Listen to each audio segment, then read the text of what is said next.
नमस्कार विद्यार्थी मित्रांनो, स्वागत आहे तुम्हा सर्वांचं अभ्यास गुरु या चॅनलवर. विद्यार्थी मित्रांनो, या व्हिडिओमध्ये पोलीस भरतीमध्ये जे प्रश्न वारंवार विचारले गेलेले आहेत ते प्रश्न आपण पाहणार आहोत. पहा, या ठिकाणी प्रश्न पहिला आहे, आधुनिक भारताचे जनक म्हणून कोणाला ओळखले जाते? तुमच्यासाठी वेळ आहे 7 ते 8 सेकंद. आधुनिक भारताचे जनक म्हणून कोणाला ओळखले जाते? तर या ठिकाणी योग्य उत्तर आहे राजाराम मोहन रॉय. लक्षात ठेवा, हा प्रश्न 20 वेळापेक्षाही जास्त वेळा पोलीस भरती, तलाठी भरती, वनरक्षक भरती, आरोग्य भरतीमध्ये विचारला गेलेला आहे. आधुनिक भारत जनक राजाराम मोहन रॉय. पुढे पहा, सिंधू नदीचा उगम कोठे होतो? तर या ठिकाणी योग्य उत्तर आहे मानस सरोवर, तिबेट. लक्षात ठेवा, मानस सरोवराजवळ तिबेट या ठिकाणी सिंधू नदीचा उगम होतो. पुढे पहा, रामचरितमानस हा ग्रंथ अवध भाषेत कोणी लिहिला आहे? तर या ठिकाणी योग्य उत्तर आहे तुलसीदास. लक्षात ठेवा, रामचरितमानस हा ग्रंथ अवध भाषेत तुलसीदास यांनी लिहिला आहे. पुढे पहा, राज्य गुन्हे अन्वेषण विभागास काय म्हणून संबोधले जाते? तर या ठिकाणी योग्य उत्तर आहे CID. राज्य गुन्हे अन्वेषण विभागास CID म्हणून संबोधले जाते. पुढील प्रश्न पहा, रामकृष्ण मिशनची स्थापना कोणी केली? हा प्रश्न 25 वेळापेक्षाही जास्त वेळा परीक्षेमध्ये विचारला गेलेला आहे. रामकृष्ण मिशनची स्थापना कोणी केली?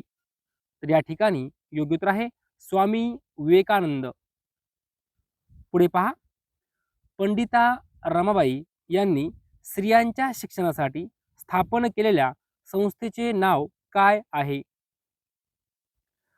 तर या ठिकाणी योग्य उत्तर आहे शारदा सदन. शारदा सदन. पुढील प्रश्न पहा, खालीलपैकी कोणता पर्याय अयोग्य आहे? म्हणजेच खालीलपैकी कोणता पर्याय चुकीचा आहे? तर पहा, गुजरात, सापुतारा. विद्यार्थी मित्रांनो, गुजरात राज्य आहे आणि सापुतारा हे थंड हवेचे ठिकाण आहे. बरोबर आहे का? आणि ते गुजरात राज्यात आहे का? तर 100% बरोबर आहे. नंतर पहा, पश्चिम बंगाल, दार्जिलिंग. विद्यार्थी मित्रांनो, दार्जिलिंग हे थंड हवेचे ठिकाण पश्चिम बंगालमध्ये आहे. बरोबर आहे का? 100% बरोबर आहे. त्यानंतर राजस्थान, माउंट आबू. विद्यार्थी मित्रांनो, माउंट आबू हे थंड हवेचे ठिकाण आहे. राजस्थानमध्ये आहे का? 100% बरोबर आहे. आपल्याला काय विचारलं, कोणता पर्याय अयोग्य आहे? तर या ठिकाणी योग्य उत्तर आहे यापैकी नाही. तीनही पर्याय बरोबर आहे. पुढील प्रश्न पहा, खालीलपैकी कोणता पर्याय अयोग्य आहे? पहा, सार्वजनिक सभेची स्थापना ग. वा. जोशी यांनी केली. बरोबर आहे का? तर विद्यार्थी मित्रांनो, सार्वजनिक सभेची स्थापना ग. वा. जोशी म्हणजेच गणेश वासुदेव जोशी यांनी केली. 100% बरोबर आहे. आपल्याला काय करायचं आहे? चुकीचा पर्याय ओळखायचा आहे. पहिला पर्याय बरोबर आहे. दुसरा पर्याय पहा, शतपत्रे गोपाळ हरी देशमुख यांनी लिहिली. बरोबर आहे का? 100% बरोबर आहे. शतपत्रे गोपाळ हरी देशमुख यांनी लिहिली. पुढे पहा, ग्रामगीता हा ग्रंथ राष्ट्रसंत तुकडोजी महाराज यांनी लिहिला. बरोबर आहे का? 100% बरोबर आहे. ग्रामगीता हा ग्रंथ राष्ट्रसंत तुकडोजी महाराज यांनी लिहिला. पुढे पहा, सुबोध रत्नाकर हा ग्रंथ रमाबाई रानडे यांनी लिहिला. बरोबर आहे का? विद्यार्थी मित्रांनो, चुकीचं आहे. सुबोध रत्नाकर हा ग्रंथ कोणी लिहिला? तर सावित्रीबाई फुले यांनी हा ग्रंथ लिहिलेला आहे. आपल्याला काय विचारलं, खालीलपैकी कोणता पर्याय अयोग्य आहे? तर लक्षात ठेवा, 4 नंबर पर्याय हा अयोग्य आहे. ओके. पुढील प्रश्न पहा, भारतातील कोणत्या शहराला गुलाबी शहर म्हणून ओळखले जाते? गुलाबी शहर. तर या ठिकाणी योग्य उत्तर आहे जयपूर. लक्षात ठेवा, गुलाबी शहर जयपूर. पुढील प्रश्न पहा, भारतातील लोकसंख्येची जनगणना ही दर किती वर्षांनी केली जाते? तर या ठिकाणी योग्य उत्तर आहे दर 10 वर्षात. लक्षात ठेवा, दर 10 वर्षांनी भारतामध्ये लोकसंख्येची जनगणना केली जाते? पुढील प्रश्न पहा, संवाद साधने स्वस्त व वेगवान कशामुळे झाले आहे? तर या ठिकाणी योग्य उत्तर आहे कृत्रिम उपग्रह. संवाद साधने स्वस्त व वेगवान कृत्रिम उपग्रहामुळे झालेले आहे. पुढील प्रश्न पहा, डॉक्टर बाबासाहेब आंबेडकर यांचा जन्म कोठे झाला? हा प्रश्न 30 वेळापेक्षाही जास्त वेळा विचारला गेलेला आहे. डॉक्टर बाबासाहेब आंबेडकर यांचा जन्म कोठे झाला? तर महू या ठिकाणी झाला. विद्यार्थी मित्रांनो, महू हे ठिकाण जे आहे ते कोणत्या राज्यात आहे कमेंट करून सांगायचं आहे. पुढील प्रश्न पहा, मूलभूत कर्तव्य भारतीय घटनेतील कोणत्या भागात आढळतात? विद्यार्थी मित्रांनो, या ठिकाणी योग्य उत्तर आहे मूलभूत कर्तव्य भाग 4 लक्षात ठेवा, भाग 4 रोमन अंकामध्ये 4 आपण कसा लिहितो? तर रोमन अंकामध्ये 4 आपण असा लिहितो. लक्षात ठेवा 4 असं आहे. ओके, रोमन अंक कसे असतात लक्षात ठेवा. मूलभूत कर्तव्य भारतीय घटनेतील 4 या भागात आढळतात. पुढील प्रश्न पहा, जे शब्द दोन शब्द किंवा दोन वाक्य यांना जोडतात त्यांना काय म्हणतात?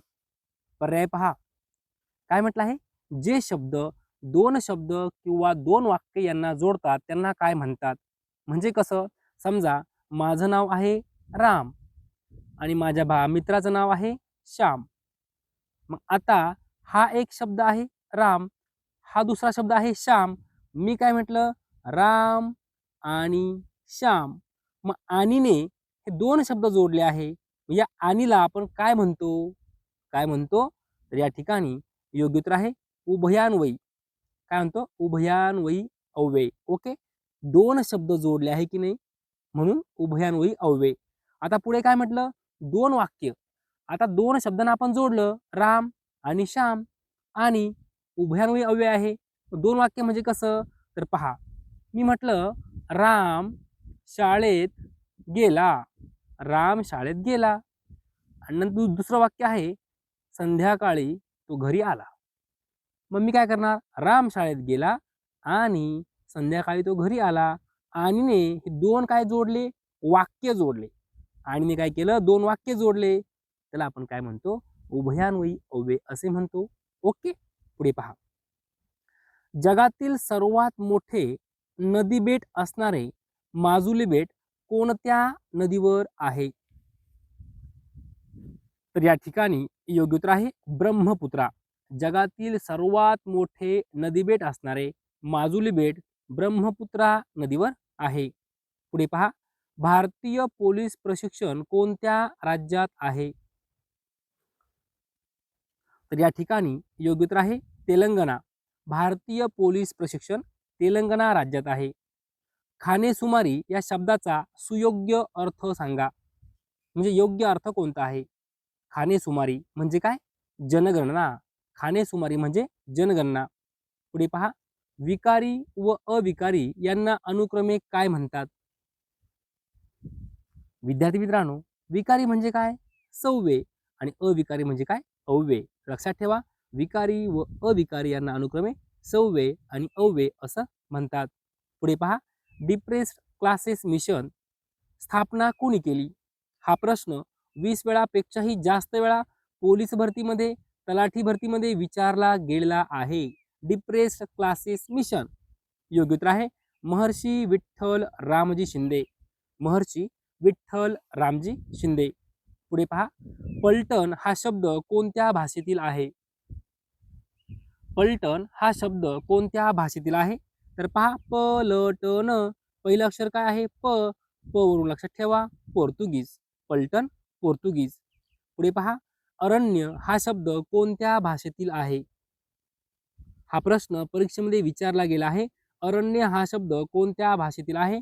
योग्य उत्तर आहे संस्कृत. संस्कृत. पुढे पहा, स्त्री पुरुष तुलना हा ग्रंथ कोणी लिहिला? तर या ठिकाणी योग्य उत्तर आहे ताराबाई शिंदे यांनी स्त्री पुरुष तुलना हा ग्रंथ लिहिला. पुढील प्रश्न पहा, शेतकऱ्यांचा आसूड हे पुस्तक कोणी लिहिले? विद्यार्थी मित्रांनो, 40 वेळापेक्षाही जास्त वेळा हा प्रश्न विचारला गेलेला आहे. शेतकऱ्यांचा आसूड.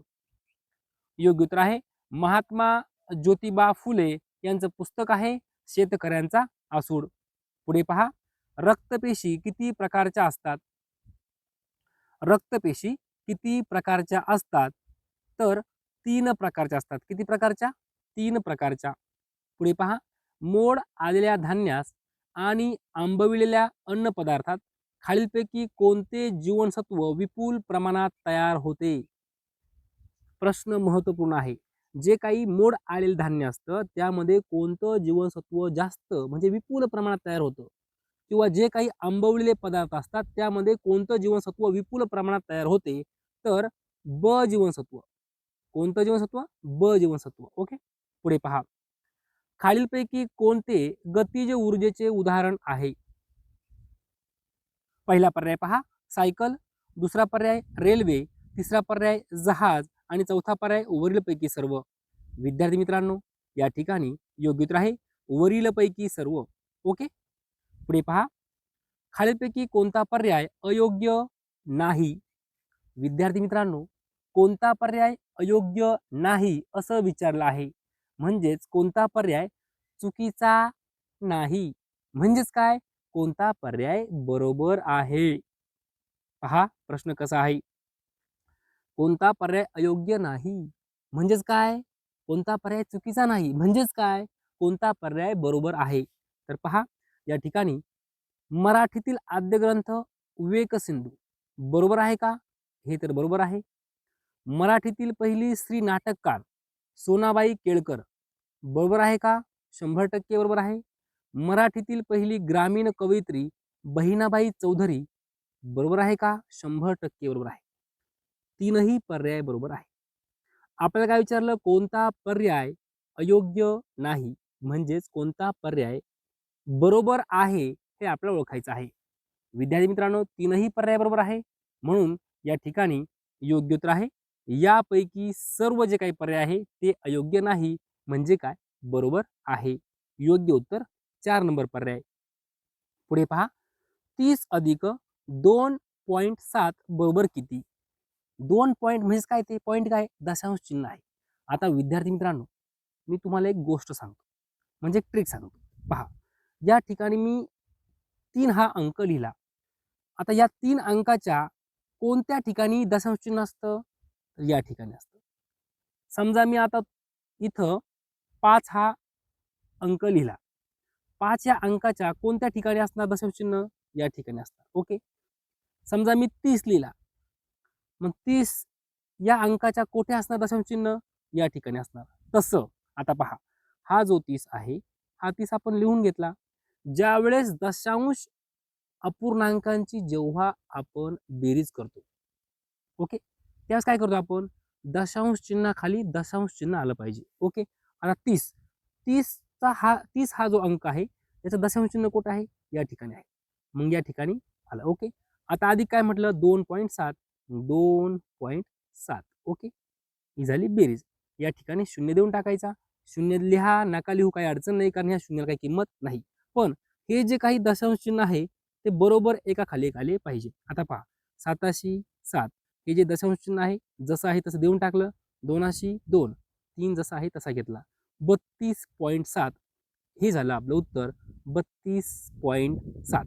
प्रश्न सोपा आहे. ओके. पुढे पहा, खालीलपैकी कोणता पर्याय चुकीचा आहे? नद्या व काठावरील शहरे आपल्याला या ठिकाणी दिलेली आहेत. पहा, सीना, अहिल्यानगर, बोरी, अमळनेर, सिंदफणा, माजलगाव आणि यापैकी नाही.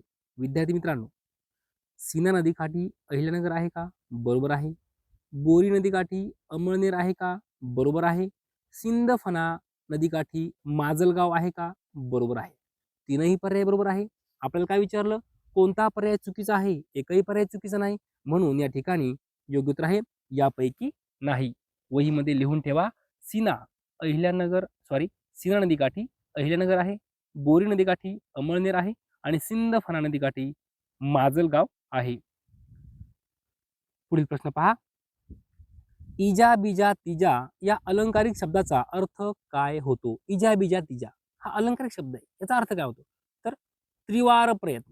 काय होतो? त्रिवार प्रयत्न. इजा बिजा तिजा त्रिवार प्रयत्न. विद्यार्थी मित्रांनो, अशा प्रकारे या व्हिडिओमध्ये जवळजवळ आपण 30 प्रश्न पाहिलेले आहेत. हे सर्व प्रश्न खूप महत्त्वपूर्ण आहे. काही प्रश्न हे 10 वेळापेक्षाही जास्त वेळा पोलीस भरतीमध्ये विचारले गेलेले आहेत. सर्व प्रश्न तोंडी पाठ करून ठेवा. जर तुम्हाला हा व्हिडिओ आवडला असेल तर नक्की लाईक करा, शेअर करा, सबस्क्राईब करा. धन्यवाद.